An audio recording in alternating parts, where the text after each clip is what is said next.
Hello children, कुसुम ma'am की line class में आपका स्वागत है। प्यारे बच्चों, आज हम चौथी कक्षा के विषय परिवेश अध्ययन का पाठ 21 दूर देश से आई दीदी को अच्छी तरह से पढ़ना भी सीखेंगे और इसमें जितने भी क्वेश्चंस आएंगे उनके आंसर भी लिखना सीखेंगे।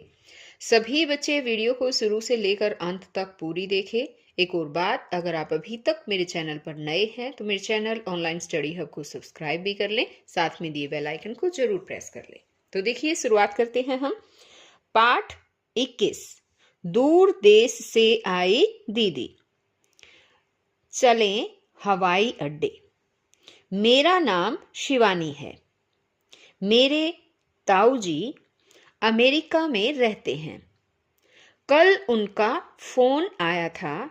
उन्होंने बताया कि उनकी बेटी नीतू कुछ दिनों के लिए हमारे पास भारत आ रही है।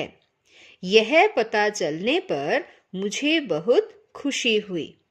हमने तय किया कि मैं और मेरा छोटा भाई दीपू दीदी को लेने के लिए पिताजी के साथ हवाई अड्डे जाएंगे।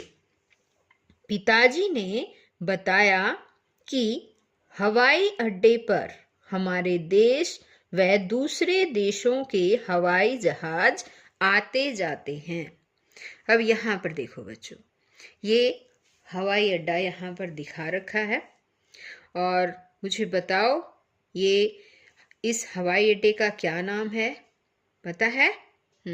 यहाँ पर पढ़ लो भाई, ऊपर लिखा भी है इंदिरा गांधी अंतर्राष्ट्रीय हवाई अड्डा। और यहाँ पर देखो हवाई जहाज दिखाए गए हैं, है ना? ये रहे। अब आगे है कि दीदी से मिलने की उत्सुकता में मैं रात को ठीक से सो नहीं पाई। सुबह 2 बजे उठकर झटपट तैयार हो गई। दीपू सुबह देर तक सोया रहा, इसलिए मैं और पिताजी ही कार से दिल्ली के इंदिरा गांधी अंतर्राष्ट्रीय हवाई अड्डे पर पहुंचे। दीदी का हवाई जहाज हवाई अड्डे पर उतर चुका था। अब आगे है पता करो और लिखो। चित्र में दिखाए गए वाहनों के आने जाने व रुकने के स्थान को क्या कहते हैं? तो बताओ बच्चों। हाँ, चित्र में जो भी दिखाया गया, जैसे कि ये वाहन दिखाया गया है, ये कौन सा वाहन है बताओ? ये है रेलगाड़ी। और ये रेलगाड़ी आने जाने और रुकने के स्थान को बताना है कि उस स्थान को क्या कहते हैं। जहां पर रेलगाड़ी जो है वो रुकती है तो क्या कहते हैं उसको, पता है? Railway station. तो हम यहाँ लिखेंगे रेलवे स्टेशन। अब यहाँ पर देखो, ये एक और वाहन दिखा रखा है। ये बताओ कौन सा वाहन है? ये है बस। और बस कहाँ पर रुकती है बताओ? हाँ, बस जो है वो बस स्टैंड पे रुकती है। तो हम यहाँ लिख देंगे बस स्टैंड। ये बताओ, ये क्या है? ये है समुद्री जहाज। और ये जहां पर रुकता है उसको क्या कहते हैं पता है? बंदरगाह। बंदरगाह पर रुकते हैं, तो यहाँ लिख देंगे हम बंदरगाह। अब आगे कहता है ये कि मैं दीदी से कई वर्षों बाद मिल रही थी, इसलिए थोड़ी देर तक तो मैं उन्हें पहचान ही नहीं पाई। पिताजी ने उनसे मेरा परिचय करवाया और उनके हाथ से पहिए वाली अटैची लेकर कार में रख दी। घर आकर हमने दीदी से खूब बातें की। उन्होंने हमें कंप्यूटर पर अमेरिका के कई दृश्य भी दिखाए। अब एक बार यहाँ देखो, पिक्स दे रखी है। ये दोनों पिक्स को आप देख सकते हैं। ये देखिए एक बार, इसको पता है क्या बोलते हैं? इसको बोलते हैं लिबर्टी ऑफ स्टैचू। और यहाँ पर देखो, ये भी अमेरिका का ही एक दृश्य दिखाया गया है। इसमें बहुमंजिलीय इमारतें भी दिखाई गई हैं। अब आगे है पता करो और लिखो।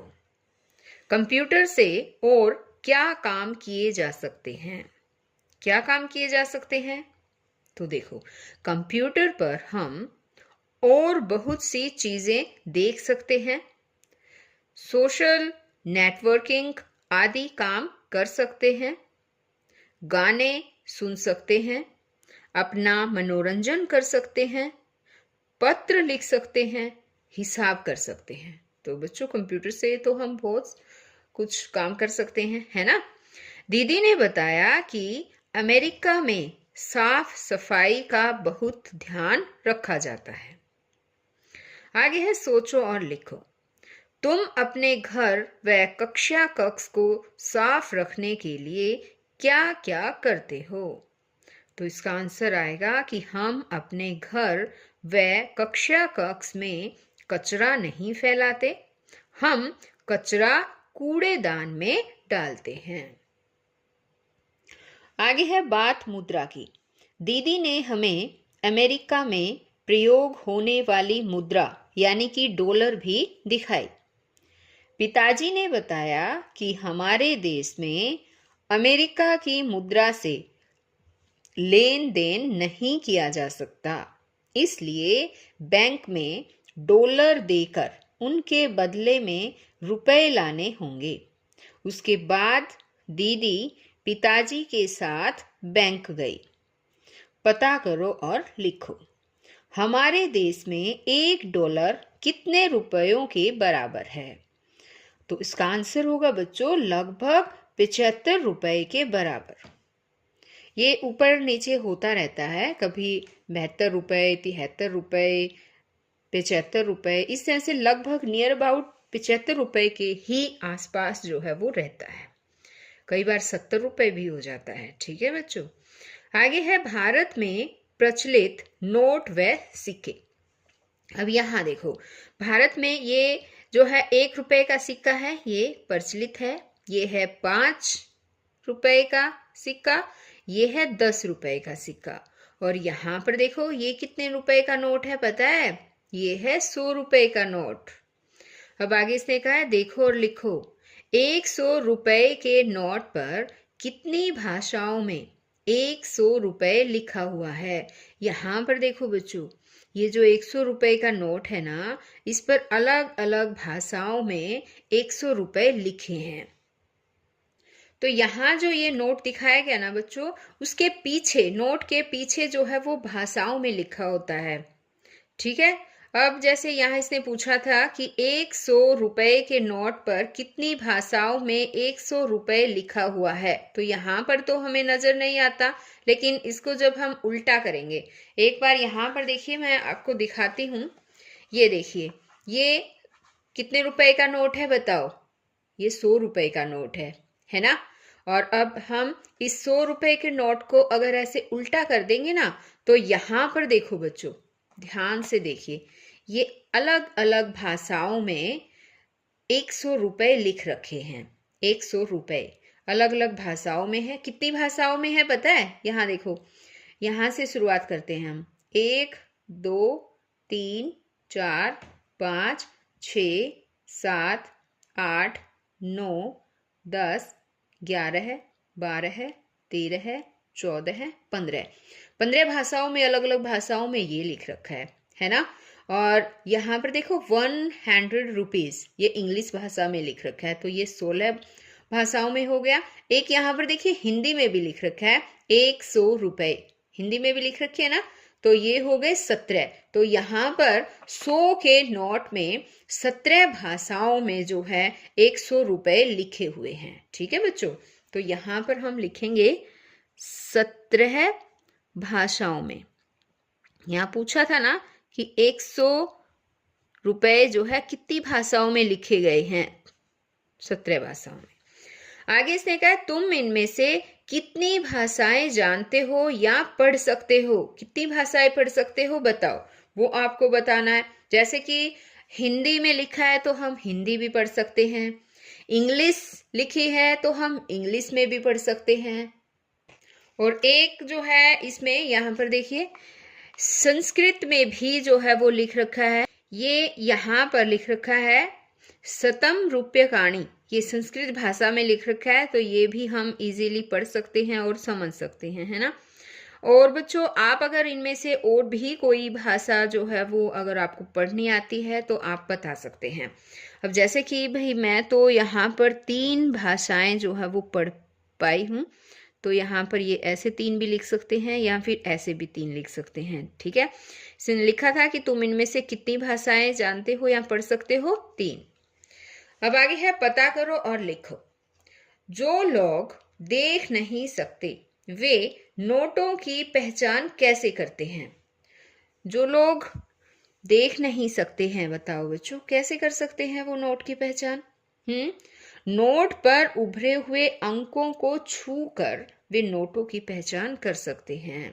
तो यहाँ पर क्या आएगा, हम लिखेंगे यहाँ पर, ये देखिए हमने लिख दिया नोट पर उभरे हुए अंकों को छूकर वे नोटों की पहचान कर सकते हैं। आगे है नोटों पर किस बैंक का नाम लिखा होता है? किस बैंक का नाम लिखा होता है पता है बच्चों? ये देखिए 100 रुपए का नोट दोबारा से देखिए, कौन सा बैंक लिख रखा है, समझ में आ रहा है?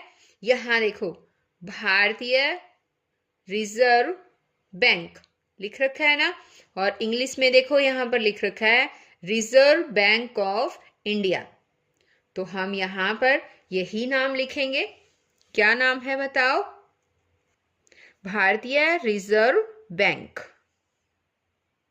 अब आगे है कि नोटों पर किसके हस्ताक्षर होते हैं? नोटों पर किसके हस्ताक्षर होते पता है बच्चों?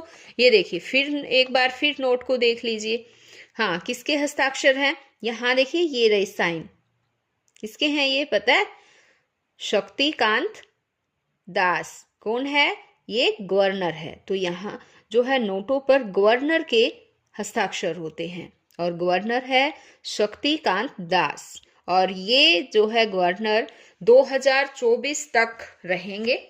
3 साल इनका कार्यकाल सरकार के द्वारा और बढ़ा दिया गया है।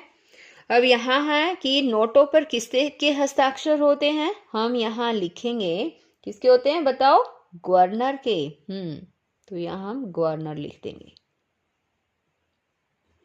अब आगे है कि नोटों के नीचे बाईं तरफ कोने में तथा सिक्कों के ऊपर बने चिन्ह को देखो, पता करो कि यह चिन्ह क्या है। तो देखो बच्चों, जो नोट है उनके नीचे बाईं तरफ और सिक्कों के ऊपर जो है ये इस तरह का चिन्ह हमें नजर आएगा, सत्यमेव जयते। ये राज चिन्ह है हमारा। जैसे हमने ये नोट लिया और इसके यहाँ पर देखो बाईं तरफ जो है वो क्या लिख रखा है, ये इसमें दाईं तरफ है जो इसके सत्यमेव जयते, और ये चिन्ह है ना।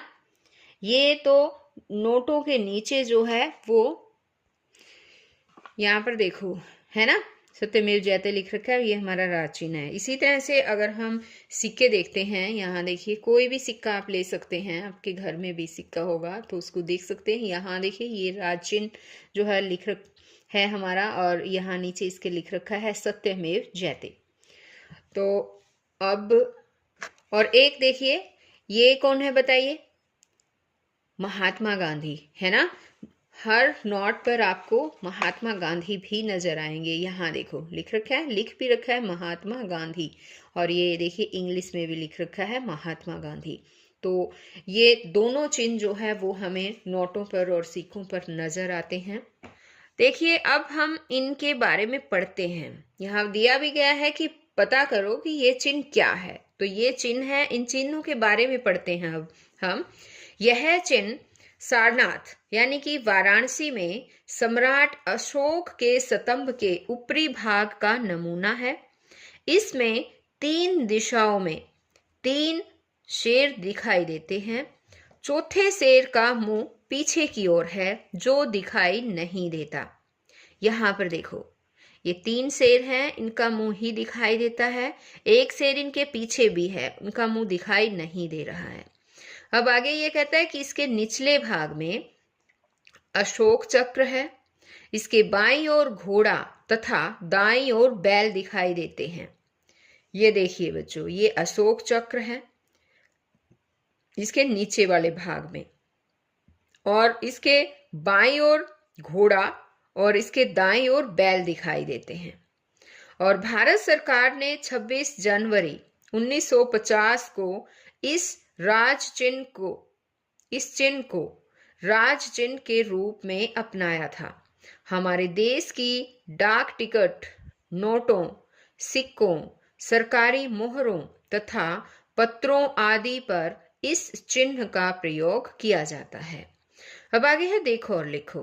राज चिन्ह के निचले भाग में क्या बना हुआ है? निचले भाग में क्या बना हुआ है, यहाँ पर ये पूछा है। क्या बना हुआ है बताओ? अशोक चक्र बना है ना? अभी यहाँ देखो एक बार ऊपर, अभी मैंने समझाया भी था, ये अशोक चक्र बना हुआ है। इसके दाईं ओर इसके बाईं ओर घोड़ा और दाईं ओर बैल बना हुआ है। तो ये बात हमें यहाँ पर लिखनी है। ये देखिए क्वेश्चन लिख दिया है, राजचिन्ह के निचले भाग में अशोक चक्र बना है तथा इसके बाईं ओर घोड़ा तथा दाईं ओर बैल बना है। अब आगे है, पता करो और लिखो। भारत में किस महापुरुष को राष्ट्रपिता कहा जाता है? किसको कहा जाता है पता है? महात्मा गांधी को। महात्मा गांधी को जो है राष्ट्रपिता कहा जाता है। अब आगे, महात्मा गांधी को प्यार से किस नाम से बुलाते हैं? किस नाम से बुलाते हैं बच्चों? हाँ, महात्मा गांधी को प्यार से बापू कहकर पुकारते हैं। ठीक है, आप पूरा भी लिख सकते हैं। महात्मा गांधी को प्यार से बापू नाम से बुलाते हैं, ऐसा भी लिख सकते हैं। ठीक है, मैंने यहाँ पर शॉर्ट में ही लिख दिया है। तो बच्चों, आज इस वीडियो में केवल इतना ही। नेक्स्ट वीडियो में मैं आपको इसका आधा पार्ट और भी रहता है, ये लेसन आधा और रहता है, वो समझाऊंगी। तो हम फिर मिलते हैं नई वीडियो में नए पार्ट के साथ। तब तक के लिए बाय बच्चों।